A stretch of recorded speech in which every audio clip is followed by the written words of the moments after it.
Mr. Octagonal here. Now today, NBA free agency starts in about 10.5 hours. That's when I'm recording this, so if this is uploaded and stuff already happened, just be prepared. But these are my 2019 NBA free agency predictions. We have like 11 free agents in here where I think they will go. I did not include guys such as Kemba Walker, Kyrie Irving, Klay Thompson, Nikola Vucevic. All of those look like locks to go to their new or returning teams.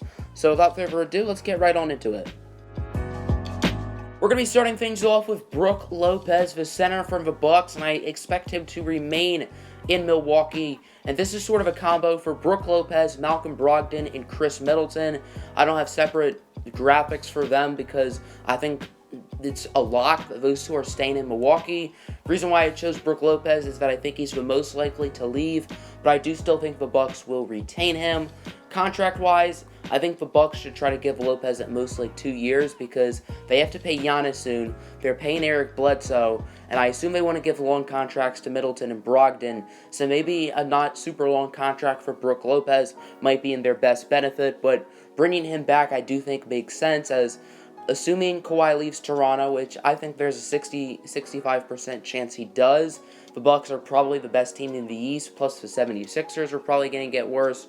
So I think that the Bucks can easily just run it back and probably be the favorites to come out of the East next year. Potentially the most interesting free agent in this class. There are so many teams that DeMarcus Cousins could go to and not one clear favorite. I could see him staying in Golden State. I could see a team like the Lakers or the Knicks swooping him in. However, I have him signing with the Dallas Mavericks. I know the Mavericks want to get a pretty big free agent this summer. Kemba Walker is definitely not going to happen. I don't think they're going to get Tobias Harris. So next up we have Boogie, who is a giant question mark. Coming out of an Achilles injury, he definitely was not the same player last year, but then again, he was surrounded by a bunch of all-stars. Now he's going to be surrounded by Kristaps and Luka Doncic for a very solid big three if Cousins can regain his form. And if he does, then this Mavericks team will be scary. I don't think Cousins is going to sign a 4-year contract. I think it'll be in the 1 to 2 year range, as he is still a giant question mark. And I don't think a team would be willing to put a lot of money into him for a long period of time, just based on how he recovered from his injury. Another very interesting free agent is D'Angelo Russell, the first-time All-Star from the Brooklyn Nets. It's pretty much a 99% chance that he will not be a Net this upcoming season, as Kyrie Irving and the Nets are likely going to agree to a contract today. So that means there's no need for D'Angelo Russell. I talked about it in my OFL stream yesterday. I think the Nets are making a mistake. I would personally choose D'Lo. Kyrie's a more talented player, but he's also a giant head case in the locker room. Plus, he comes with injury baggage. Now, D'Angelo Russell can be a little head case as well. He's not any saint, but I think he was really doing well in Brooklyn. He was really maturing on and off the court, and I think staying in Brooklyn would be good for both sides. Both Kyrie there, he's not going to stay there, so he will now be an unrestricted free agent, and I'm going to say the Minnesota Timberwolves are the ones who signed him. The Timberwolves were aggressive in the draft, moving up to get Jarrett Culver, and I think they'll be aggressive here in free agency, taking the opportunity to sign D'Lo. Point guard is definitely their biggest need. D Rose is likely going to become a Piston, which I'm very excited about as a Pistons fan. But obviously, point guard's a need, as I just said. All they really have is like Jeff Teague, Tyus Jones. They could definitely use an upgrade. And a big three of D'Angelo Russell, Jarrett Culver, and Karl Anthony Towns sounds very nice. And I definitely expect them to move on from Andrew Wiggins. Maybe he's involved in a sign-in trade to the Brooklyn Nets. Maybe the Nets won't want any part of him. Very curious to see if this is a sign-in trade and what Brooklyn will get back, because obviously Minnesota's not trading away Towns or Culver. Al Horford declined his player option, and I think that's a pretty good move for him because now he can sign a longer contract and get similar amount of money this season. I don't think it'll be Boston who brings him back. It sounds like the Kings and the Sixers are the two teams that are interested in him the most. The Sixers have a few higher priorities, so because of that, I think it'll be Sacramento who swoops him in. Now, the Kings do want to re-sign Harrison Barnes. It seems like the two sides are agreeing to like a 4-year deal worth $80 to $90 million, I'm pretty sure. But I think the Kings are going to continue to be aggressive and sign Al Horford, as they have a very young, talented team who is close to playoff contention, and I think they want to get that veteran who can bring them over the hump. And now their starting lineup will look like De'Aaron Fox, Buddy Hield, Harrison Barnes, Marvin Bagley, and Al Horford. I think that's very, very nice, and I think the Kings are definitely a team who will be in the playoffs next season.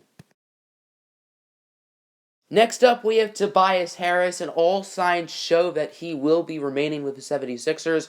I know the Mavericks are offering him a contract. They are not offering him the max. I expect Philadelphia to offer him the max, and I expect him to remain a 76er, as obviously the Sixers should run it back, in my opinion. They certainly have the talent to do so, and with Kawhi likely out of the Eastern Conference, I think it definitely makes sense for them to do it. I think the Bucks and the Celtics are definitely their biggest threats, and they definitely have a chance to make the championship and potentially even take it all the way next year. So I think retaining Tobias and Jimmy Butler can be very beneficial. I think it's very unlikely that they bring back Jimmy Butler, so because of that, I think they'll really focus in on Tobias Harris, and I think the two sides will agree to a max contract. Next up, we have Jimmy Butler, and personally, I think it's very unlikely he stays with the 76ers. Apparently, he's meeting with the Heat and the Rockets within the coming days, and personally, I don't think he's going to go to either of those places. I think he will become a Los Angeles Clipper. I could see the Lakers in the mix. I could see the Nets in the mix as well. So I think it'll be one of those 5 teams, or I guess 6 if you count Philly. I guess there's still a chance they could sign him. But I do think it'll be the Clippers, and I expect them to work out a sign-and trade. Coming to Philadelphia, I had the Sixers getting Danilo Gallinari, Jerome Robinson, and a future second-round pick. Gallo's in there, A, to make the contracts work, and B, get the Sixers someone who can help them right away. Gallo had a career year last year. He can slide right into that small forward spot and be a very solid contributor. Jerome Robinson can give them nice shooting off the bench if he develops. And then second-round pick is pretty self-explanatory. So I do believe that the Clippers will pick up Jimmy Butler, and he can be their second option. I'm saying Jimmy Butler will be the second option because I believe someone will be joining him. Someone by the name of Kawhi Leonard.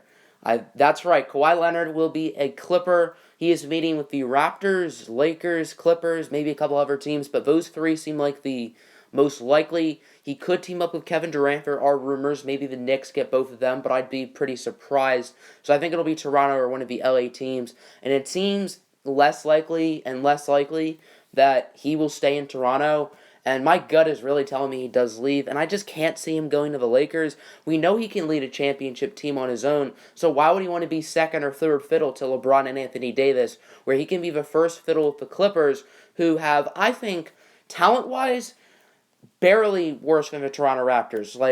I'm saying if they both have Kawhi, the Raptors are barely better than the Clippers. The Clippers have a very nice roster. Lou Will, Montrezl Harrell. If they keep Gallo, which I kind of think is unlikely.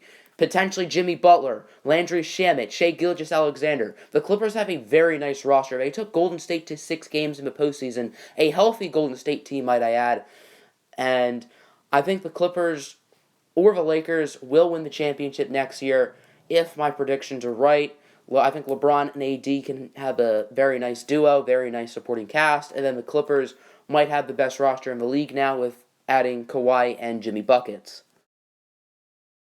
Next up, we have Kevin Durant. The teams he is meeting with are the Golden State Warriors, the LA Clippers, the Brooklyn Nets, and the New York Knicks, and I expect it to be one of the 2 New York teams.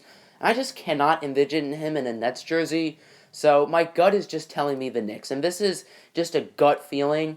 And I think this is a win-win. Kevin Durant can join a team with a bright future in a big market, and he has this offseason as well as next offseason to recruit guys. He's not as much under pressure to get someone this year, and the Knicks can potentially tank a year if they don't get someone. They can either get a trade chip in the draft or a talented young player to build around. And adding Kevin Durant, adding RJ Barrett, adding the next player I'm going to talk about, I think the Knicks have a very good future. That player who will be joining KD in New York is going to be Julius Randle. He had a very nice season with the Pelicans this year, and personally, I don't think the Pelicans should be so willing to give him up. He did decline his player option, which is not a surprise, but I don't know if it's an awful move for New Orleans to try to bring him back, sort of make him an undersized center, and let Jackson Hayes come off the bench, as he is quite raw right now. However, I'd be very surprised if New Orleans does re-sign him. And since all these big names are not joining Kevin Durant in New York, the Knicks are going to be desperate. They want to get someone, and that someone can be Julius Randle, who is a very good player, credit to him, but he's no big fish. He's no Kyrie Irving. He's no Jimmy Butler. And while this is not who the Knicks hoped for, they are still getting a really talented, young, nice player who they can build around. Have a starting lineup this year of Dennis Smith, R.J. Barrett, Kevin Knox, Julius Randle, and Mitchell Robinson. That's not bad at all. And then when KD comes back, they'll be even better. Next up, we have DeAndre Jordan, who did play for the Knicks as well as the Mavericks last year.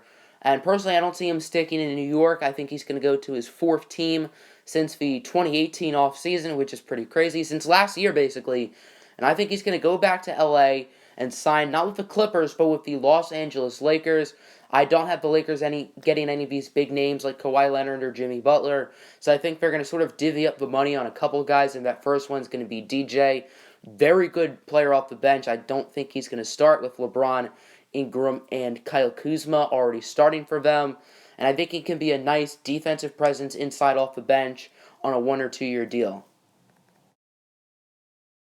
Final player we're going to be talking about will be joining DeAndre Jordan with the Lakers, and that is J.J. Redick coming over from the Philadelphia 76ers. This is a perfect fit. Obviously, LeBron loves to have guys who can space the floor around him, guys who can shoot the ball, and there aren't many better shooters in this league than J.J. Redick.